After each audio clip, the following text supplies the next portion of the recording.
Gold, trusted gold buyers. మీరు తాకట్టు పెట్టిన బంగారాన్ని విడిపించి ఈ రోజు ఉన్న మార్కెట్ ధరకు కొనబడను.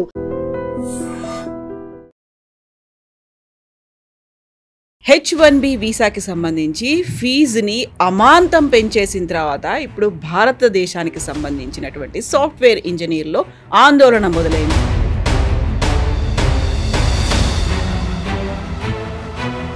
మళ్ళీ ఎందుకని మనం H1B కాకపోతే అదర్ ఆల్టర్నేట్స్ ఉన్నాయి, అమెరికా కాకపోతే వేరే కంట్రీస్ ఉన్నాయి, అమెరికా వద్దనుకుంటే మనమే అమెరికన్ డ్రీమ్ అని మనం చెప్పుకుంటాం ఇప్పుడు. Whereas today while driving here I was listening to a podcast, I think CBS న్యూస్లో చూశాను. అమెరికాలో ఉన్న యంగ్స్టర్స్కి సైన్స్ స్టెమ్ మన అందరికీ తెలుసు కదా, science, technology, engineering and maths,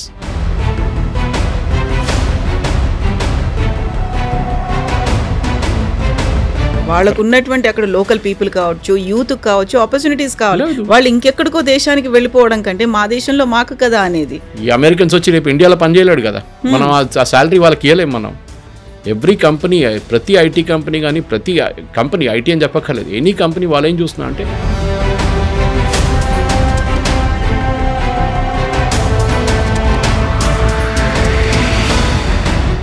Modi ఎందుకు ఇన్వాల్వ్ అవ్వట్లేదు?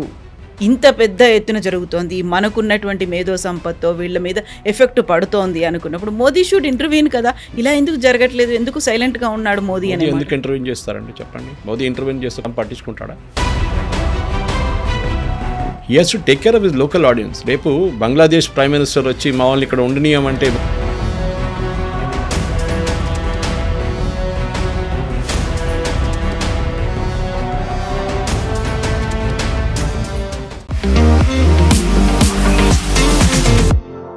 నమస్తే, నేను Kavitha. Welcome to I dream news and నిజాలు. H1B వీసాకి సంబంధించి ఫీజుని అమాంతం పెంచేసిన తర్వాత ఇప్పుడు భారతదేశానికి సంబంధించినటువంటి సాఫ్ట్వేర్ ఇంజనీర్లో ఆందోళన మొదలైంది. గతంలోనూ టారిఫ్లు పెంచిన తర్వాత భారతీయులకు సంబంధించినటువంటి ఆందోళన, ప్రస్తుతం ఇంకొక రకమైనటువంటి పరిస్థితులు. ఈ నేపథ్యంలోనే H1B వీసా ఫీజు అంత పెంచిన తర్వాత, లాటరీ సిస్టాన్ని రద్దు చేసిన తర్వాత నెక్స్ట్ ఆల్టర్నేట్స్ ఏం కనిపిస్తున్నాయి? అమెరికా కాకపోతే ఇతర దేశాల్లోకి వెళ్ళడానికి ఉండేటువంటి పరిస్థితులు ఏంటి? అండ్ మన దగ్గర ఉన్నటువంటి ప్రొసీజర్స్ ఎలా ఉన్నాయి? మనం వారికి కావలసినటువంటి ప్లాట్ఫామ్స్ని, లేకపోతే ఎంకరేజ్మెంట్ అనేది భారతదేశంలో కూడా ఉందా? మనతో పాటుగా ఉన్నారు సీనియర్ జర్నలిస్ట్ సురేష్ కొచ్చతిల్ గారు. సార్ నమస్తే. నమస్తే. H1B వీసాలకు సంబంధించి ఆల్మోస్ట్ భారతీయులే మెజారిటీ ఉంటున్నారు అనే దాంతో పాటుగా లాటరీ సిస్టంలో కూడా ఎవరు పడితే వాళ్ళకు వచ్చేస్తుంది. H1B వీసా తీసుకుని వెళ్తున్నారు, అక్కడ గ్రీన్ కార్డ్ వస్తుంది, అక్కడ PR తీసుకుంటున్నారు, అక్కడే సెటిల్ అయిపోతున్నారు. ప్రతి ఒక్కరికి ఒక ప్రెస్టీజ్ ఇష్యూ లాగా ఉండేది, ఒక పీర్ గ్రూప్లో ఉండేది, చాలా గొప్పగా చెప్పుకునేవాళ్ళు. ఒక్కసారి అన్నీ షాటర్ అయిపోయాయా, ప్రతి డ్రీమ్ క్లోజ్ అయిపోయిందా అనుకుంటున్నప్పుడు మళ్ళీ ఎందుకని మనం H1B కాకపోతే అదర్ ఆల్టర్నేట్స్ ఉన్నాయి, అమెరికా కాకపోతే వేరే కంట్రీస్ ఉన్నాయి, అమెరికా వద్దనుకుంటే మనమే డెవలప్ అవ్వచ్చు, ఇలా అనుకుంటప్పుడు నిజంగా సాటిస్ఫైయింగ్గా ఉన్నాయంటారా వస్తున్నటువంటి ఫలితాలు కావచ్చు, ఆలోచనలు, ఐడియాలు? అమెరికన్ డ్రీమ్ అని మనం చెప్పుకుంటాం ఎప్పుడు, ఎస్పెషల్లీ తెలుగు స్టేట్స్లో, తెలుగు స్పీకింగ్ స్టేట్స్. ఇది మీకు మా దగ్గర కనిపించదు. కేరళలో నర్సెస్కి చాలా డిమాండ్ ఉంది. అబ్రాడ్ తీసుకెళ్తారు వాళ్ళు, మీరు అప్లై చేయాల్సింది అంతే. 3 years ఎక్స్పీరియన్స్ కాగానే ఏదైనా దానికోసం అపోలోలో అంటే పెద్ద పెద్ద హాస్పిటల్స్లో ఇక్కడ వచ్చి ఏఐజీ లాంటి హాస్పిటల్ పనిచేసి వాళ్ళు వెళ్ళిపోతారు 3 years తర్వాత. లేకుంటే గల్ఫ్లో వెళ్ళి పనిచేస్తారు, జీతాలు చాలా హెవీ అక్కడ.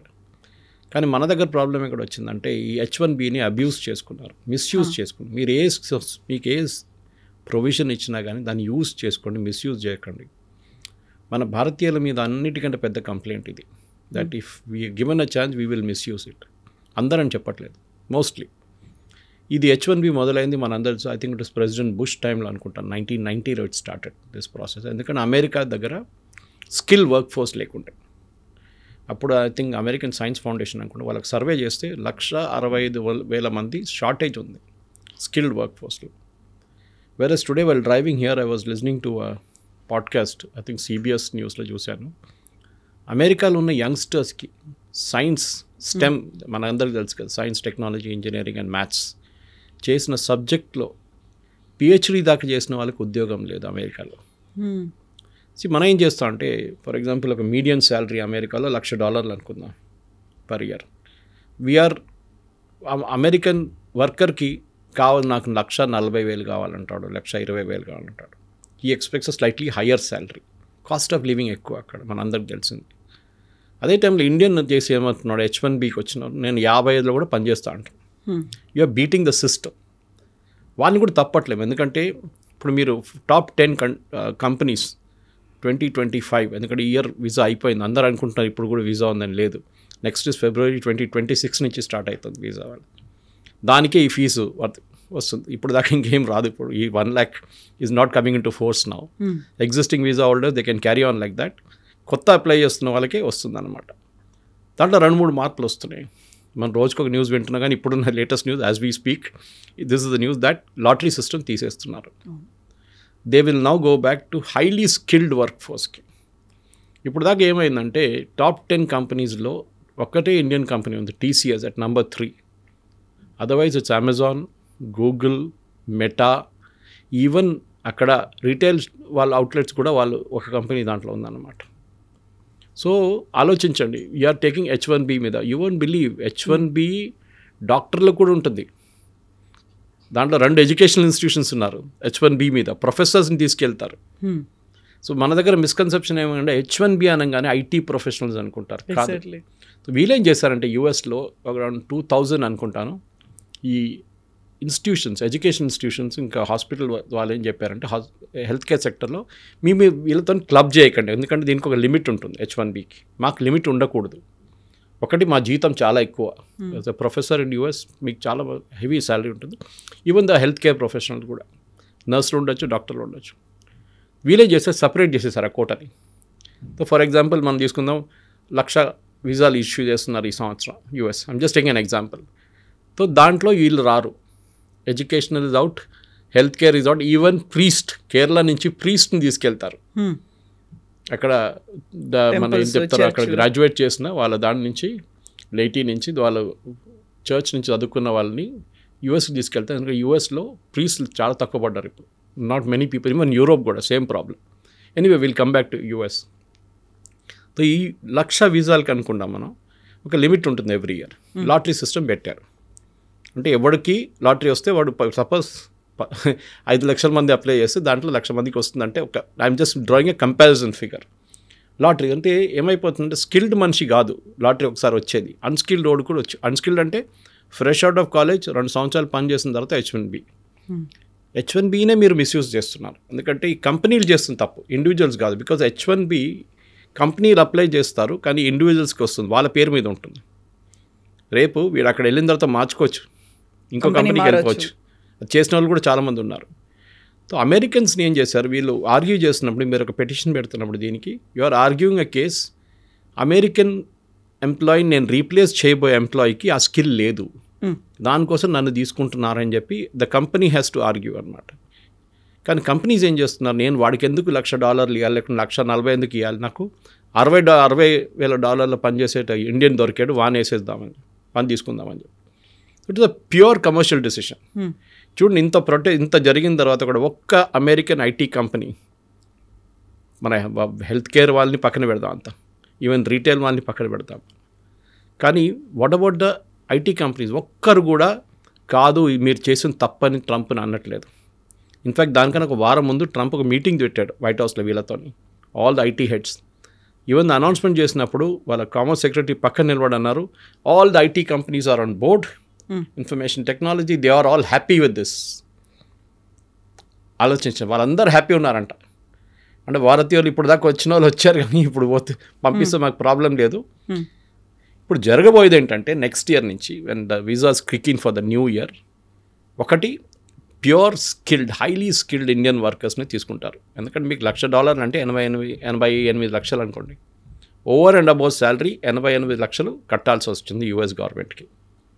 మీరు కట్టేటప్పుడు ఆ ఎంప్లాయీకి యూఎస్లో ఉండి పనిచేయడానికి అంత స్కిల్ కావాలని చెప్పి మీరు అక్కడ పెట్టుకుంటున్నారు. కానీ కోవిడ్ తర్వాత లోకం మారిపోయింది. దీనికన్నా ముందు ఆఫ్ షోరింగ్ అని మాట్లాడుతుండే మనం. Offshoring jobs, on site, off site ఒక వర్డ్ యూజ్ చేస్తుండే. ఆన్ సైట్కి వెళ్ళేటోళ్ళు యూఎస్కి వెళ్ళి అక్కడ పని చేయాలి, ఆఫ్ సైట్ వాళ్ళు ఇక్కడ కూర్చొని పని చేస్తారు. కానీ కోవిడ్ తర్వాత లోకం అంతా మారిపోయింది కంప్లీట్గా. You can work from anywhere. People are today travelling and working.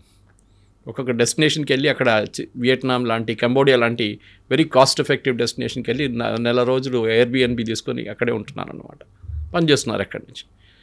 ఇప్పుడు ఏమైందంటే ఇప్పుడు నా సడన్లీ ఈ కోవిడ్ తర్వాత యూఎస్ కంపెనీస్ కూడా తెలిసిపోయింది దట్ ఏదో ఒక రోజు H1B పోతుంది. వాళ్ళు స్లోలీ రెడ్యూస్ చేసుకుంటూ వస్తున్నారు H1Bని. మీరు చూడండి 2020 తర్వాత 25కి H1B is coming down the demand. మన దగ్గర ప్రాబ్లం ఏంటంటే మన problem special Telugu speaking state, నువ్వు యూఎస్కి వెళ్ళావా లేదా?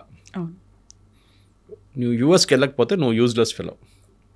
ఓకే, అమ్మాయి అయినా అబ్బాయి అయినా, నువ్వు ఇంజనీరింగ్ చేసావు యూఎస్కి వెళ్ళలేదా? అయ్యా వెళ్ళలేదా కథ, లోపం ఉంది.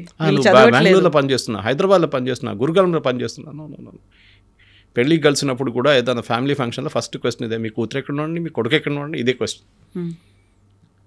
ఆడక్కడ వెళ్ళి ఏం చేస్తాడు అది డిఫరెంట్ మ్యాటర్. మన దగ్గర ఉన్న లాస్ట్ స్టడీ కూడా యుఎస్ ఒక డిపార్ట్మెంట్ ఆఫ్ స్టేట్ స్టడీ ఒకటి, దాంట్లో వాళ్ళు ఒక ప్రైవేట్ ఆర్గనైజేషన్ చేశారు. దాంట్లో ఏం చెప్తున్నారు, 90% మంది మన స్టూడెంట్స్ ఇక్కడ నుంచి ఫస్ట్ స్టెప్ అదే కదా, చదవడానికి వెళ్తారు, మాస్టర్స్కి ఎంఎస్ చేయడానికి. They are going to third rate universities. మన సుహేల్ సేథ్ కూడా చెప్పారు ఈ మాట, మన I think on Times Now somewhere. 90% third rate యూనివర్సిటీస్కి వెళ్తున్నారు. దాని పేరు కూడా ఎవరికి తెలియదు. You will hardly find any good students going to Cornell, MIT, university of Pennsylvania, అట్లాంటి టాప్ నాచ్ యూనివర్సిటీస్కి చాలా తక్కువ మంది వెళ్తారు. Versus all of them go to third rate university. వాళ్ళది ఏంటంటే ఒకసారి గ్రాడ్యుయేట్ చేసిన తర్వాత OPTకి వెళ్తారు, ఆప్షన్ ప్రాక్టికల్ ట్రైనింగ్. అదొక 2 సంవత్సరాలు ఉంటుంది. అదేంటి, అది కూడా మిస్యూజ్ చేసుకున్నారు. Why is the training provided అంటే, మీరు చదువుకున్న తర్వాత మీ స్కిల్ అప్గ్రేడ్ చేయడానికి, మీరు ఏది చదువుకున్నారో దాన్ని రీఇన్ఫోర్స్ చేయడానికి మీకు ఒక ఆపర్చునిటీ ఇస్తున్నారు కంపెనీలో పనిచేయడానికి. నాకు తెలిసిన వాళ్ళలో 2-3 ఫ్యామిలీ వాళ్ళ కూతురు అక్కడ ఉన్నారు. వాళ్ళు OPT కంపెనీలో పనిచేసి ఒక్క పైసా జీతం కూడా ఇవ్వట్లేదు వాళ్ళకి. వాళ్ళు భయపడుతున్నారు, మాకు OPT వస్తే చాలు మేము ఇక్కడే ఉండిపోతాం, లేకుంటే మమ్మల్ని రిటర్న్ పంపించేస్తారని చెప్పి without taking any salary they working free of cost. ఎంత మిస్యూజ్ చేస్తున్నారు చూడండి వాళ్ళు. లిటరల్లీ స్లేవరీ ఇది. పాత సిస్టంలో స్లేవరీ అంటారు, డబ్బులు ఇవ్వకుండా జీతం ఇవ్వకుండా యూఎస్లో you are keeping them on work, OPT అని చెప్పి పెట్టుకుంటున్నారు. మన వాళ్ళకేమో అక్కడ ఉంటే చాలు అనే ఒక ఫీల్, OPT అయిపోతే నేను H1Bకి అప్లై చేస్తాను కదా అని చెప్పేసి. సో ఇది H1B was suppose to be ఒక టెంపరీ మెజర్. ఇది పర్మనెంట్ యూఎస్లో హిస్టరీ నుంచి లేదు ఎక్కడ. జార్జ్ బుష్ 1990లో ఇంట్రడ్యూస్ చేసిన తర్వాత ఎక్కడో ఒక రోజు పోతుందని అందరికి తెలుసు. ఎందుకంటే you are replacing an American worker. రేపు రోహింగ్యాలు వచ్చి, బంగ్లాదేశ్లో వచ్చి, రేపు IT కంపెనీలు వచ్చి ఇక్కడ పనిచేయడం మొదలు పెడితే ఇక్కడ వాళ్ళు ఏమంటారండి, మన వాళ్ళు అదే తిట్టడం మొదలు పెడతారు కదా, ఏంట్రా బయట వాళ్ళు వచ్చి మన ఉద్యోగం తీసుకెళ్ళిపోతున్నారని చెప్పి. ఆల్రెడీ మనం ఇంటర్స్టేటే కొట్టుకుంటున్నాం. ఒక టైంలో బాంబేలో బాలాసాబ్ ఠాకరే ఉన్నప్పుడు Shiv Sena was all powerful. Mumbai it's Marathis అంతే, బయట వాళ్ళు రావకూడదు ఇక్కడ అని చెప్పారు. మా ఉద్యోగం మీకు ఎందుకు అని. అంటే నేషనల్ లెవెల్ మీరు ఎక్స్పాండ్ చేసి చూస్తే చూడండి ఒకసారి, బీహారీ వాళ్ళు తమిళనాడులో పని చేయకూడదు, లేకుంటే కేరళ వాళ్ళు అక్కడ వెళ్ళకూడదు, ఇట్లా చెప్తే ఎక్కడ ఉండిపోతాం. సో మనం యూఎస్కి వెళ్ళేటప్పుడు we should respect the system. వాళ్ళకి కావాల్సింది ఇప్పుడేమంటున్నారు ప్రెసిడెంట్ ట్రంప్ కానివ్వండి, వాళ్ళ కామర్స్ సెక్రటరీ కానివ్వండి, వాళ్ళ ఎంటైర్ క్యాబినెట్ ఏమంటున్నారు అంటే, మాకు స్కిల్డ్ వర్కర్స్ కావాలి, మాకు అన్స్కిల్డ్ వాళ్ళు వద్దు. అన్స్కిల్డ్ అంటే ఏదో ఇప్పుడు వచ్చి ఏదో కోర్స్ చేసి 2 సంవత్సరాలు పని చేసిన తర్వాత నాకు H1B కావాలి. సారీ, కంపెనీ కూడా జస్టిఫై చేయాలి that this fellow is so good that we'll pay $1 lakh extra. కానీ కవిత గారు ఇప్పుడు ఏం అవబోతుందంటే, slowly those works will move. ఇప్పుడు ఇండియాకి వచ్చేస్తుంది ఆ వర్క్లన్నీ.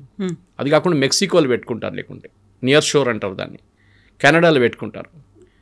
వీళ్ళు బిజినెస్ వీసా తీసుకుంటారు, నెలకు 2 సార్లు వచ్చి మీటింగ్ అటెండ్ చేసి వెళ్ళిపోతారు. అక్కడ చాలా తక్కువ కదా distance, they can come attend meeting and go of అనమాట. వీకెండ్ ఉండొచ్చు, లేకుంటే ఏదైనా ఉండొచ్చు. ఇది పెద్ద అడ్వాంటేజ్. సో నియర్ షోర్గా మెక్సికో కానీ కెనడా వాళ్ళకు బెనిఫిట్ ఉంటుంది. At the same time distance is not a factor. ఇప్పుడు మన ఇండియా నుంచి ఎన్నో 3 షిఫ్ట్లు పనిచేస్తాం మనం. హైదరాబాద్కి వెళ్ళండి, బెంగళూరుకి వెళ్ళండి, ఆల్ అమెరికన్ కంపెనీస్ కనిపిస్తుంది మీకు. డెల్ నుంచి మీకు వెల్స్ ఫార్గో లాంటి company, Microsoft is there here in Hyderabad, Oracle, వీళ్ళందరూ ఇక్కడే ఉన్నారు కదా. వాళ్ళు పనిచేసేట్టు ఇండియా కోసం కాదు కదా, వీళ్ళందరూ పనిచేసేది యూఎస్ కోసం పనిచేస్తున్నారు. యూఎస్ కోసం అంటే ద ప్రోడక్ట్ ఈజ్ యూఎస్, కానీ మైక్రోసాఫ్ట్ యూఎస్లో ఒకటే అమ్ముతారు కాదు కదా, they are selling all over the world. వాళ్ళు లిస్టెడ్ నాస్డాక్లో కానీ అక్కడ లిస్ట్ ఉన్నారు, దానికోసం వాళ్ళు అమెరికాలో ఉన్నారు. ప్రెసిడెంట్ ట్రంప్ చెప్పినప్పుడు ఫస్ట్ టర్మ్లో వచ్చినప్పుడు కూడా ఒక థ్రెట్ ఉన్నప్పుడు వాళ్ళు ఏం చెప్పారంటే, మేము ఇక్కడ నుంచి వెళ్ళిపోతాం అమెరికా నుంచి, we will go to Ireland or somewhere else, which is ఇప్పుడు కూడా నాకు నా ట్విట్టర్ పేమెంట్ ఒకటి ఉంటుంది 900 రూపీస్ పర్ మంత్, బ్లూటిక్ కానీ ఎడిటింగ్ ఫెసిలిటీకి. ఎందుకంటే మనం పోస్ట్ చేసిన తర్వాత ఎడిట్ చేయాలంటే నార్మల్ దాంట్లో ఎడిట్ చేయలేదు, ఒకసారి పోస్ట్ అయిపోతే అయిపోతుంది. ఎడిట్ చేయడానికి 1 hour టైం ఇస్తారు. So they also give you blue tick with 900 rupees payment per month. ఆ బిల్లు నాకు ఐర్లాండ్ నుంచి వస్తుంది every month. They are charging me from Ireland. అంటే వాళ్ళ సబ్సిడరీ ఎక్కడ పెట్టుకొని వాళ్ళు బిల్ చేస్తున్నారు మన మీద, రెవెన్యూ వాళ్ళు తీసుకుంటున్నారు. యూఎస్కి వెళ్ళట్లేదు ఆ revenue. So slowly American companies కూడా షిఫ్ట్ అయిపోతున్నారు యూఎస్ నుంచి. And Trump is very clear on that. మాకు బెనియన్లు అండర్వేర్లు చేసే కంపెనీలు అక్కర్లేదు అంటున్నారు. మా దగ్గర హై అండ్ చిప్స్, నెవిడియా లాంటి చిప్స్ తయారు చేస్తున్నారు మాకు కావాలి. మాకు స్పేస్ టెక్నాలజీలో ఫ్రాంటియర్స్ లైక్ ఈయన చేస్తున్న మన ఎలాన్ మస్క్ చేస్తున్న అట్లాంటి స్పేస్ ఎక్స్ లాంటి ప్రాజెక్ట్స్ కావాలి, బ్లూ ఆరిజిన్ అది కావాలి, మాకు ఇది అక్కర్లేదు, మాకు లో ఎండ్ వర్కర్స్ వద్దు. దానికోసం మెక్సికో నుంచి వచ్చి పనిచేసేటోళ్ళంతా అక్కడ అగ్రికల్చర్ సెక్టర్ పనిచేస్తారు చాలామంది. ఇప్పుడు ఏమైపోయిందంటే ఇప్పుడు అగ్రికల్చర్ సెక్టర్లో కార్న్కి వాళ్ళ మెయిన్ ప్రోడక్ట్ వాళ్ళ అదే కదా, సోయాబీన్ ఉంటుంది వాళ్ళ దగ్గర, కార్న్ ఉంటుంది. అది హార్వెస్ట్ చేయడానికి మనుషులు లేరు ఇప్పుడు. స్ట్రాబెర్రీస్ ప్లక్ చేయడానికి మనుషులు దొరకట్లేదు. సో అదొక ప్రాబ్లం ఉంది లోవర్ ఎండ్లో. హయ్యర్ ఎండ్లో ఏమో ఈ ప్రాబ్లం ఉంది, ఏది మనం స్కిల్డ్ వర్కర్స్ ప్రాబ్లం. ఇది సార్ట్అవుట్ చేయాలంటే కవిత గారు ఒకటే ఆప్షన్ ఉంది, you have to look at new షోర్స్, new places. మీకు ఇండియాకి రావచ్చు, కానీ చాలామంది ఒకసారి యూఎస్కి వెళ్ళిన తర్వాత నువ్వు వచ్చేసేవారా, ఏమైంది, ఉద్యోగం పోయిందా, ఓన్లీ యూఎస్ అయితేనే మిగతా వాటి గురించి ఆలోచించారు. Germany offers very good quality of life. Ireland ఏం తక్కువ కాదు. అన్ని కంట్రీస్ వాళ్ళు ఇమిగ్రేషన్ టైట్ చేసేస్తున్నారు, నో డౌట్ అబౌట్ ఇట్. ఇప్పుడు నేను వస్తూ చెప్పాను చూడండి కెనడా గురించి. కెనడాలో they are proposing to bring down the immigration to 5% of the original population. ఇప్పుడు 35-40 ఉన్నారు అక్కడ. హేటియన్స్ని పంపించేస్తున్నారు. ఇండియన్స్ వ్యతిరేకంగా ఆస్ట్రేలియాలో ప్రొటెస్ట్ చేశారు, మీరు చూసుంటారు. ఎందుకు మీరు వెళ్ళి యూఆర్ నాట్ అసిమిలేటింగ్ ఆల్ కల్చర్లో కలవట్లేదు. మీరు మన కల్చర్ మెయింటైన్ చేయాల్సిందే. మన పూజలు మనం చేసుకోవాలి, మన భారత్ మనం తీయాలి. కానీ వాళ్ళకి భారత్ సౌండ్ ఇదంతా వాళ్ళకి నచ్చదు. వాళ్ళు anyway that's different thing altogether. కానీ చదువుకున్న పిల్లలకి మనం మాట్లాడుతున్నప్పుడు ఫర్ ఎగ్జాంపుల్ మీరు జర్మనీకి వెళ్ళారనుకోండి, జర్మనీ హ్యాస్ యూరోపియన్ కంట్రీస్ ఒక అడ్వాంటేజ్ ఉంది కవిత. దే అప్ ఫ్రంట్ చెప్పేస్తారు మీకు, what you seize what you get అంటారు ఇంగ్లీష్లో. ఇది మీకు H1Bగా మీకు అక్కడ కాదు ఇక్కడ కాదని పెట్టారు వాళ్ళు ఎప్పుడు. సో స్పెసిఫిక్గా చూస్తే కూడా మీరు జర్మనీ చూస్తే మీకు ఒక బ్లూ కార్డ్ ఒకటి ఉందండి, you can take it and that allows you what. ఆ బ్లూ కార్డ్ స్కీమ్లో 33 నెలలు మీరు అక్కడ పనిచేసిన తర్వాత స్కిల్డ్ వర్కర్స్కి, including engineers and IT professionals and health care వర్కర్స్కి మీకు పర్మనెంట్ రెసిడెన్సీకి మీరు అప్లై చేయొచ్చు. ఆలోచించండి, అది it's a big advantage. Permanent residency కాదు, వీళ్ళందరూ వెళ్ళేది అదే. ఎందుకంటే మీకు గ్రీన్ కార్డ్ రావాలంటే అది ఇంకో స్టోరీ. ఇప్పుడు గ్రీన్ కార్డ్ కూడా ఆయన చాలా మొత్తం రెస్ట్రిక్షన్స్ పెడుతున్నారంటే గ్రీన్ కార్డ్ హోల్డర్స్ కూడా. ఆలోచించు, ఒక గ్రీన్ కార్డ్ సిటిజన్షిప్ కాదు కదా, you have to still wait for your citizenship. Green card వాళ్ళు కూడా పెడుతున్నారు. ఎందుకు అంత రిస్క్ తీసుకుంటున్నారు, ఎందుకు అంత టెన్షన్లో ఉంటారు మీరు? ఇక్కడ నుంచి మీ పిల్లల్ని పంపించేటప్పుడు మిగతా ఆప్షన్స్ కూడా చూసుకోండి. మళ్ళీ థర్డ్ రేట్ యూనివర్సిటీస్ పంపించకండి. ట్రూ, పంపిస్తే send them to the best universities. మన దగ్గర ఏమైపోతుందంటే ఐఐటి తర్వాత ఒక నార్మల్ కొన్ని యూనివర్సిటీ కొన్ని కాలేజెస్ ఉంటుంది, దాని తర్వాత మొత్తం థర్డ్ రేట్ ఉంటుంది ఇంజనీరింగ్ కాలేజెస్ అన్ని. కానీ అక్కడ పంపిస్తారు వాళ్ళ పిల్లలు ఏదో ఇంజనీరింగ్ చేసుకోవాలని చెప్పి. It's different subject. But so ఈ పర్మనెంట్ రెసిడెన్సీ కోసం ఫాస్ట్ ట్రాక్ రూట్లో జర్మనీలో బ్లూ కార్డ్ స్కీమ్ అని ఉంది. అండ్ డెఫినెట్గా I think or people should, మన దగ్గర ఉన్న పిల్లలు కూడా అక్కడ వెళ్ళి చదువుకున్న తర్వాత ఉద్యోగం చేసి అక్కడే ఉండాలనుకున్న వాళ్ళు ఉండొచ్చు. And German language is very easy to learn. I can speak German. నేను కాలేజ్లో ఉన్నప్పుడే జర్మన్ నేర్చుకున్నాను. ఓకే, సో ఇట్స్ అంత పెద్ద ప్రాబ్లం ఏం కాదు. If you can mispronounce English you're good in German అంటారు యాక్చువల్లీ. అదనమాట. ఇంకోటి అంటే జర్మనీ కూడా వాళ్ళ వీసా చాలా క్లియర్గా అప్ ఫ్రంట్ చెప్పేస్తారు. పోయిన సంవత్సరం 2025లో వాళ్ళు 90,000 వీసాలు అప్రూవ్ చేశారు. 90,000 వీసాస్ వర్ హ్యాండెడ్ అవుట్. బహుశా ఈ సంవత్సరం 1,00,000కి వచ్చేస్తుంది. 1,00,000 అంటే తక్కువ కాదు. ఇక్కడ 90,000 వీసా ఇండియన్ ప్రొఫెషనల్స్కి ఇచ్చారంటే నెక్స్ట్ ఇయర్ 1,00,000 కావచ్చు. దాంట్లో ఐటీ వాళ్ళు ఒక 60,000 ఉండొచ్చు. మిగతా హెల్త్ కేర్ కానివ్వండి, హాస్పిటాలిటీ కానివ్వండి, ఇట్లాంటి ఇండస్ట్రీస్లో వాళ్ళకి కావాలి మనుషులు అనమాట. ఇది then will come to Germany అయిపోయింది. మీకు next Ireland. Best source is Ireland అనమాట. ఐర్లాండ్లో ఒకటి మీ కాస్ట్ ఆఫ్ ఎడ్యుకేషన్ చాలా తక్కువ అక్కడ కంపేర్ టు యూఎస్. మీరు కంపేర్ చేస్తే వాళ్ళ దగ్గర కూడా క్రిటికల్ స్కిల్స్ ఎంప్లాయ్మెంట్ పర్మిట్ అని ఒకటి ఉంటుంది. ఆ పర్మిట్లో కూడా స్ట్రైట్ ఫార్వర్డ్ రెసిడెన్సీ ప్రోగ్రామ్. ఇది హైలీ స్కిల్డ్ వర్కర్స్కి హై డిమాండ్ ఉన్న ఫీల్డ్లోకి. ఈ హై డిమాండ్ అంటే అది సంవత్సరానికి మారిపోతుంది. What is high demand this year may not be high demand next year. కానీ ఒకసారి మీరు వచ్చేస్తే ఆ ఫీల్డ్ మన దగ్గర అదే మళ్ళీ నేను రిపీట్ చేస్తున్నాను కవిత గారు, మన పిల్లలు యావరేజ్ కాకుండా బ్రిలియంట్ ఉంటేనే నడుస్తుంది. దానికోసం ఐఐటీకి వెళ్ళినోడు ఐఐటీ, మిగతా వాళ్ళే. It's very clear. You will not realise this. మీరు 30 సంవత్సరాలు 20 సంవత్సరాల తర్వాత మీరు ఒక లెవెల్కి వచ్చినప్పుడు మా పైన ఇంకోటి కూర్చున్నాడు వాడు ఐఐటీ వాడు అంటే అప్పుడు మీకు అర్థమవుతుంది దాని డిఫరెన్స్. ఇది అన్ని ఫీల్డ్స్లో ఉండే. సీఏ కూడా చాలామంది పిల్లలు సీఏ చాలా టఫ్ అని చెప్పేసి వాళ్ళు ఇంటర్ చేసేసి ఇడిసేస్తారు, లేకుంటే 2 పేపర్లు మిగిలిపోతే చాలా ట్రై చేసిన తర్వాత విసుకొచ్చేసి వద్దని చెప్పేసి వెళ్ళిపోతారు. కానీ you cannot sign unaudited statement, అది మర్చిపోకూడదు. సీఏకే ఉంటుంది ఆ పవర్. అది మీరు ఎప్పుడైనా హాఫ్వే ఎప్పుడు ఇడవకండి. Netherlands is another big country, మీరు అక్కడ కూడా వెళ్ళొచ్చు. యూరోప్లో చాలా ఉండండి. మన ప్రాబ్లం ఏంటంటే మనం ఇండియా దొరకకపోతే ఆస్ట్రేలియా దొరకకపోతే కెనడా, లేకుంటే కెనడా కాకుండా ఆస్ట్రేలియా, అట్లా దీని నడుమిలో. కెనడా ఆల్సో చాలా మటుకు యూనివర్సిటీస్ థర్డ్ రేట్ యూనివర్సిటీస్ ఉన్నారు అక్కడ. ఇప్పుడు కెనడాలో కూడా నేను చెప్పిన మాట, ఇప్పుడు ఇమిగ్రేషన్ టైట్ చేసేస్తున్నారు. మాకు ఓన్లీ హై స్కిల్డ్ వర్కర్స్ కావాలంటున్నారు వాళ్ళు. ప్రాబ్లం ఎక్కడ వచ్చిందంటే కెనడా అండ్ ఆస్ట్రేలియాకి మనుషులు తక్కువ ఉన్నప్పుడు వాళ్ళ దగ్గర అక్కడ పని చేయడానికి మనుషులు లేరు. So they wanted immigration. కానీ అది ఒక ఫ్లడ్ లాగా అయిపోయింది, వరదలకు వచ్చేసింది మొత్తం. అందరు వెళ్ళి అక్కడ సెటిల్ అయిపోయారు, మాకు పర్మనెంట్ రెసిడెన్సీ అది. ఇప్పుడు వాళ్ళు ఏమంటున్నారు, మా లోకల్ పాపులేషన్కి ఉద్యోగాలు లేవు, మీరు వచ్చి మా ఉద్యోగాలను తీసుకెళ్ళిపోయారు. Of course you become a Australian citizen or a Canadian citizen. కానీ మా వాళ్ళకి ఏం చెప్పాలి మేము? ఎవరైతే అక్కడే ఉన్నవారు నేటివ్ రైట్ వింగ్, దానికోసం చూడండి రైట్ వింగ్. బ్రిటన్లో కూడా Farage he's coming up now, next polls he'll be the prime minister అంటున్నారు. Typical right wing. పోలాండ్ ఒక్క ఇమిగ్రెంట్ కూడా లోపల రానియరు. Poland is one big island లాగా అనమాట. Poland with in Europe it's become island for no immigration allowed, no refugees, nothing వాళ్ళు. So refugees ఇంకో మాట, అది మనం రెఫ్యూజీస్ కాదు కదా, మన హెయిటియన్స్ లాగానో మిగతా వాళ్ళలాగానో బోట్లో రావట్లేదు మనం. We are high skilled professionals. కానీ మన దగ్గర ఏమైపోతుందంటే కాంప్రమైజ్ చేసుకుంటున్నాం మనం. ట్రూ, మన స్కిల్ని కాంప్రమైజ్ చేసుకుంటున్నాం. సో నెదర్లాండ్స్ కూడా మీరు వెళ్ళొచ్చు. Netherlands also got very good option. యూరోప్లో అదే మళ్ళీ స్ట్రీమ్ లైన్ ప్రొసీజర్స్ ఉంది వాళ్ళకి. యూఎస్ లాగా ఒక ప్రెసిడెంట్ వస్తే ఒక రూల్, నెక్స్ట్ ప్రెసిడెంట్ వస్తే ఇంకో రూల్ కాదు అక్కడ. The standard rule for everybody అనమాట. సో నెదర్లాండ్స్ కూడా మీకు ఓరియంటేషన్ ఇయర్ వీసా అని ఒకటి ఉంటుంది. టెక్ హబ్, అండ్ ఇట్స్ లోకంలో I think one of the biggest tech hubs అనేది ఈస్ నెదర్లాండ్స్. మనం యూఎస్ అనుకుంటాం కానీ నెదర్లాండ్స్ ఆల్సో చాలా పెద్ద టెక్ హబ్స్, చాలా మటుకు స్టార్టప్స్ అక్కడ ఉన్నాయన్నమాట. సో ఇట్లాంటి చాలా ఆపర్చునిటీస్ ఉన్నాయి కవిత గారు. కానీ మన దగ్గర ప్రాబ్లం ఇక్కడ వస్తుందంటే ఈ ఎడ్యుకేషనల్ కన్సల్టెంట్స్ చూడండి, వాళ్ళు ఏజెంట్లు, వాళ్ళకి కాలేజ్తో టైప్ పెట్టుకుంటారు యూఎస్లో, కెనడాలో, ఆస్ట్రేలియాలో. ఆ కాలేజ్ వాడు వీళ్ళకి డబ్బులు ఇస్తారు.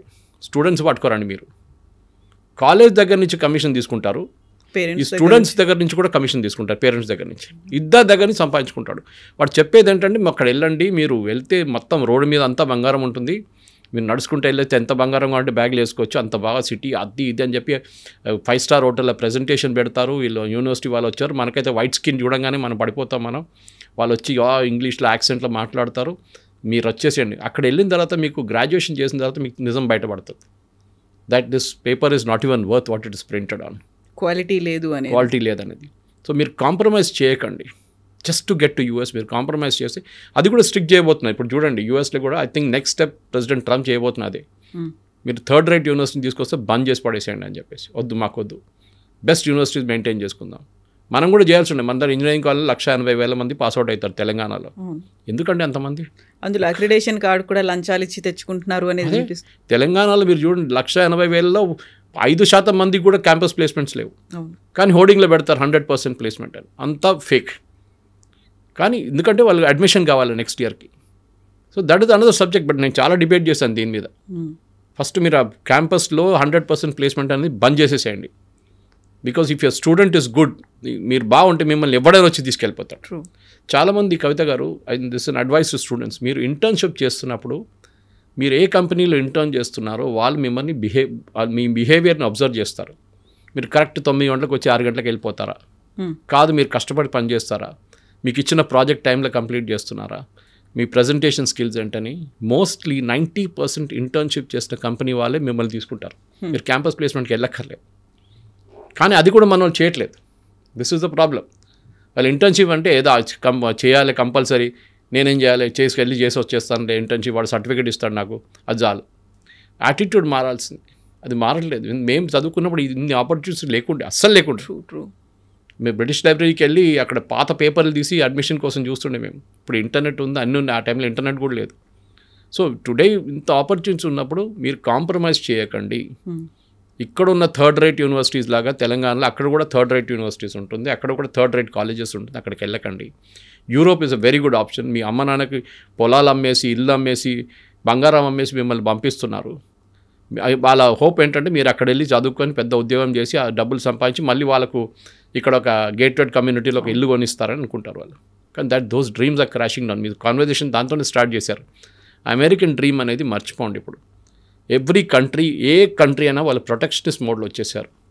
బట్ వాళ్ళ వైపు నుంచి ఆలోచిస్తే దట్ ఈస్ కరెక్ట్. వాళ్ళకు ఉన్నటువంటి అక్కడ లోకల్ పీపుల్ కావచ్చు, యూత్ కావచ్చు, ఆపర్చునిటీస్ కావాలి. వాళ్ళు ఇంకెక్కడికో దేశానికి వెళ్ళిపోవడం కంటే మా దేశంలో మాకు కదా అనేది. ఈ అమెరికన్స్ వచ్చి రేపు ఇండియాలో పనిచేయలేడు కదా, మనం ఆ శాలరీ వాళ్ళకి ఇవ్వలేము. మనం ఎవ్రీ కంపెనీ, ప్రతి ఐటీ కంపెనీ కానీ, ప్రతి కంపెనీ, ఐటీ అని చెప్పక్కర్లేదు, ఎనీ కంపెనీ వాళ్ళు ఏం చూస్తున్నా అంటే ఎంత తక్కువ దాంట్లో పని చేయించుకోవచ్చో తెప్పించుకుందాం, మా ప్రాఫిట్ ఎక్కువ కావాలి మాకు. దాంట్లో అక్కడ H1B మీద కాంప్రమైజ్ చేశారు, ఫ్రాడ్ చేశారు. దాంట్లో ఈ ప్రాబ్లం అంతా వచ్చింది. ఇండియాలో చేసుకుంటే అంత జీతం ఇవ్వక్కర్లేదు, ఇక్కడ పని చేయించుకోవచ్చు. వాడు 12 గంటలు పని చేయమంటే పని చేస్తాడు, వాడు వీకెండ్ రమ్మంటే వస్తాడు, అక్కడ చేయడు. American worker will not do that. ఇది ప్రాబ్లం అనమాట. American worker end of the day lazy అని చెప్పట్లేదు, కానీ వాళ్ళకు ఒక కల్చర్ ఉంటుంది. వాళ్ళు వెకేషన్కి వెళ్తే వాళ్ళు ఫోన్ ఎత్తారు, ఈమెయిల్ రెస్పాండ్ చేయరు. మన వాళ్ళు అది కాదు, వెకేషన్కి వెళ్తే పోతే బాస్ తరగతి కాల్ వస్తుంది వానికి. సో మన స్టూడెంట్స్ కూడా అర్థం చేసుకోవాలి. మీరు ఏజెంట్ దగ్గర వెళ్ళి, అందరు ఏజెంట్లు బాగాలేదని పర్సనల్ ఫ్రెండ్స్ ఉన్నారా ఇండస్ట్రీలో, నాకు నాట్ ఎవ్రీబడి ఈజ్ సేమ్. కానీ చాలా మట్టుకు మీకు యూనివర్సిటీ క్రెడెన్షియల్ తెలియాలంటే అక్కడ చదువుకున్న పిల్లల దగ్గర అడగండి. లేకుంటే ఈసారి ర్యాంకింగ్ ఉంటుంది, మీరు గూగుల్లో వెళ్తే ర్యాంకింగ్ ఉంటుంది యూనివర్సిటీస్ది, ఆ కాలేజెస్ది, చూసి అక్కడికి వెళ్ళండి. American dream is over. అది ట్రంప్ పోయి రేపు జేడీ వాన్స్ వస్తే కూడా ఇదే కంటిన్యూ అవుతుంది. వాళ్ళు ప్రొటెక్షనిస్ట్ మోడ్లో వెళ్ళిపోయారు. అన్ని countries including Britain, including Canada. మా వాళ్ళకి ఉద్యోగం, ఆస్ట్రేలియా కూడా అంతే. ఇప్పుడు ఇక్కడ కూడా నేను అదే చెప్పాను మీకు, ఎక్స్ప్లెయిన్ చేసింది ఇంకా ముందు. రోహింగ్యాలు వచ్చి, బంగ్లాదేశ్ వాళ్ళు వచ్చి మన ఉద్యోగం తీసుకెళ్తే మనం కూడా రేపు ఇదే ఇట్లానే రియాక్ట్ అవుతాం. కానీ you develop your skill so much. Me skill ఇంత మంచి స్కిల్ మీరు అన్కంపారబుల్గా ఉంటాయి. అదే అంటారు. మీ ఫీల్డ్, మీరు ఉన్న ఫీల్డ్, నేను కూడా ఉన్న ఇదే ఫీల్డ్లో. మనం ఎందుకున్నాం? We acquire knowledge every day. మనం వచ్చి మాట్లాడుతున్న సబ్జెక్ట్ నాలెడ్జ్ ఉంటుంది దాని మీద. దానికోసం మమ్మల్ని ఆ లెవెల్లో పెట్టుకుంటారు. ద ప్రాబ్లమ్ ఈజ్ ఏ వచ్చింది మిమ్మల్ని రీప్లేస్ చేయవచ్చు అంటే, yes it can be replaced. But ఒక స్కిల్ మీరు అక్వైర్ చేసుకుంటే మిమ్మల్ని ఎవరు ముట్టలేరు.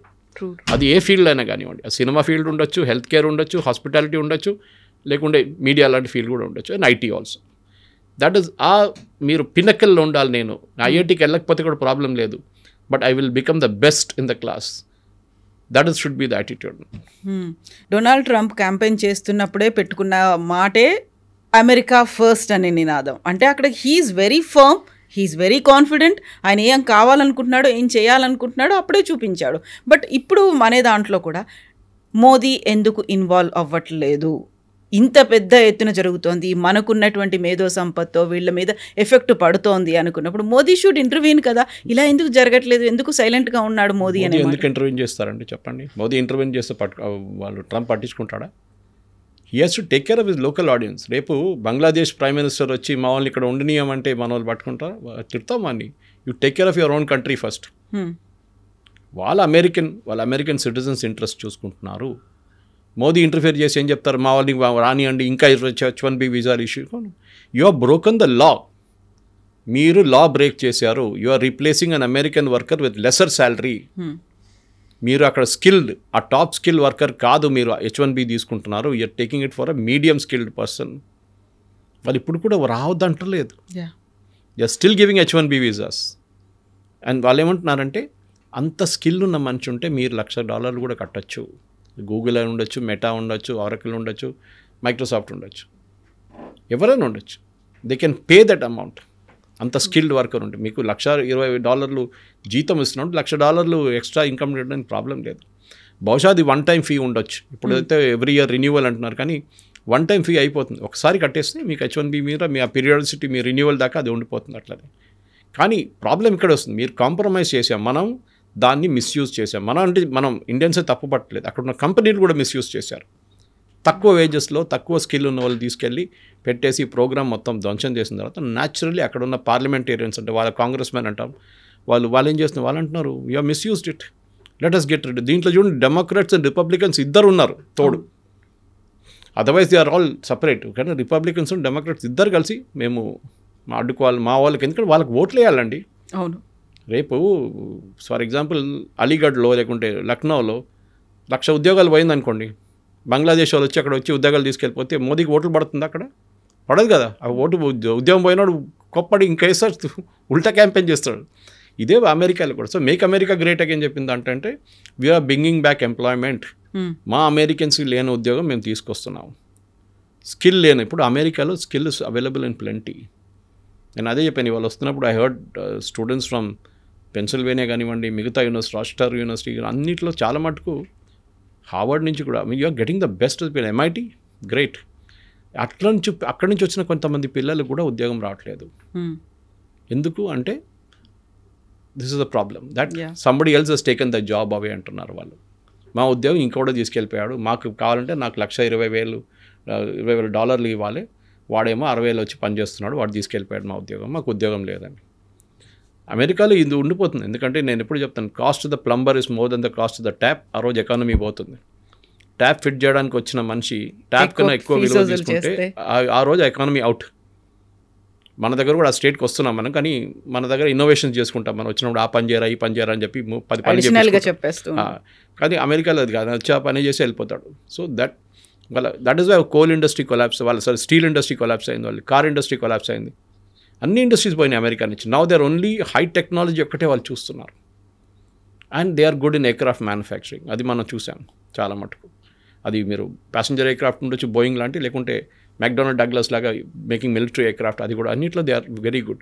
సో వాళ్ళు ఏం చూస్తున్నట్టు క్రీమ్ చూస్తున్నారు, మనమేమో బాటమ్ ఎండ్లో ఉన్నాం. So we should also rise ఆ క్రీమ్కి వెళ్ళిపోవాలి. మేము కూడా మీకన్నా we can compete with you. మేము కూడా శాటిలైట్ తయారు చేస్తే మేము అది కూడా ఇక్కడ చేయొచ్చు. Reverse brain drain is good. నేను అంటున్నాను, చాలామంది అన్నారు, శ్రీధర్ వెంబు గారు అన్నారు, ఇప్పుడు నౌ సేయింగ్ దట్ యూజింగ్ అందరూ అరటి అది యూజ్ చేద్దాం, యాప్ యూజ్ చేద్దాం.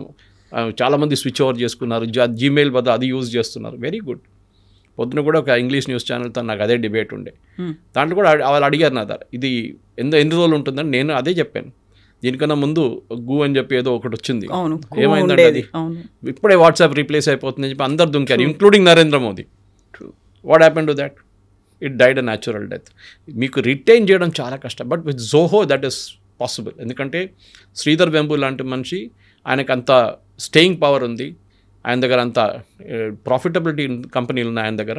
అట్లాంటి ప్రోడక్ట్స్ మన ఇండియాలో అదే problem. I don't want use the word cyber కూలీ, అది కొంచెం డెరిగేటరీ టర్మ్ యాక్చువల్లీ.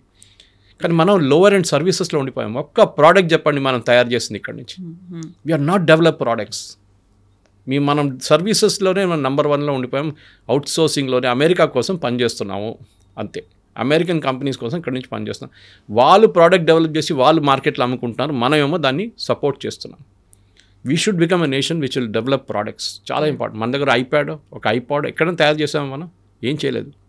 బహుశా ఒక ఫినెకల్ ఉండొచ్చు ఇన్ఫోసిస్ దగ్గర నుంచి as a banking product. We have not develop. ఉంది కేకా లాంటి ప్రోడక్ట్ డెవలప్ అయింది, డార్విన్ బాక్స్ డెవలప్ అయింది, HR వైపు they are doing good job. Startups చూడండి, ఏరోస్పేస్ స్టార్టప్స్ చూడండి, ఎన్నో తయారవుతున్నాయి. బట్ టిపికల్ IT దాంట్లో మనం we are not gone up to that level. We are still working. ఒక అమెరికన్ కంపెనీ కోసం పనిచేస్తున్నాం అంతే.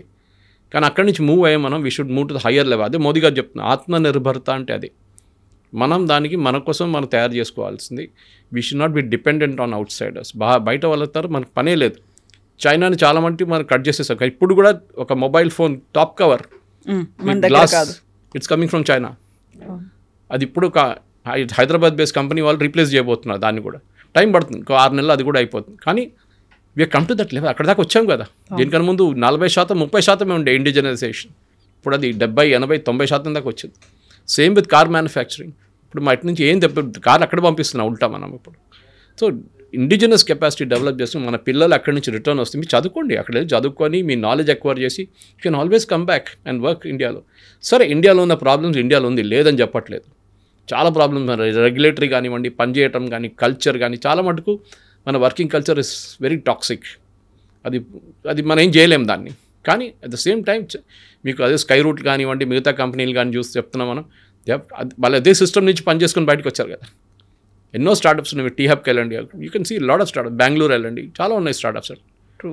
కానీ మన ఏంటంటే అశ్విని వైష్ణవ్ గారు కాదు, పీయూష్ గోయల్ గారు చెప్పారు మన స్టార్టప్ కల్చర్ గురించి, that we are here to serve food, poor people are serving food to rich people అనమాట. అంటే మన ఫుడ్ డెలివరీలో నెంబర్ 1 అయిపోయాం, కానీ ఒక ప్రోడక్ట్ లాగా మనం డెవలప్ చేయలేదు ఇంకా అని చెప్పి. దాట్ ఈస్ స్టిల్ నేను కూడా అదే అనుకుంటాను. ఎందుకంటే we have to go to the product range. Israel చూడండి, నేను చెప్పిన నెదర్లాండ్స్ చూడండి, వీళ్ళు దే ఆర్ నంబర్ 1. ఇజ్రాయలీస్ టెక్నాలజీలో especially defence technologies are number 1. మనం కూడా స్టేట్కి వస్తున్నాం ఇప్పుడు. మన దగ్గర 2 అబ్బాయిలు బిట్స్ పిలానీలో కూర్చొని ఒక డ్రోన్ తయారు చేశారు, ఇండియన్ ఆర్మీకి అమ్మారు వాళ్ళు. హాస్టల్లో కూర్చొని తయారు చేసినట్టు ఉన్నారు మన దగ్గర talent. Let them come back to India. That be the greatest day for Indian economy. Yes, sir. Thank you so much, sir. Thank you. And don't forget to subscribe to iDream. And for more videos, Please subscribe to iDream. Please subscribe to iDream. Please subscribe iDream. And please subscribe to iDream. For more videos, subscribe to iDream. please like, share and subscribe to the channel. Congratulations, iDream. Subscribe to iDream. Subscribe to iDream. So subscribe to iDream Media. iDream ki iDream team andarki huge congratulations. Please subscribe iDream Media. Please subscribe to iDream. Subscribe iDream. Please subscribe to iDream. iDream అంటే నా కళల ఛానల్ను subscribe చేసుకున్న నోరు తిరుగుతలేదు, మీరైతే గంట గుర్తు కొట్టండి. For more such videos, please subscribe to iDream. Subscribe to iDream. Please subscribe to iDream. Please subscribe iDream Media. Please do subscribe to iDream. Please subscribe to iDream Media. For best entertainment and information, please subscribe iDream.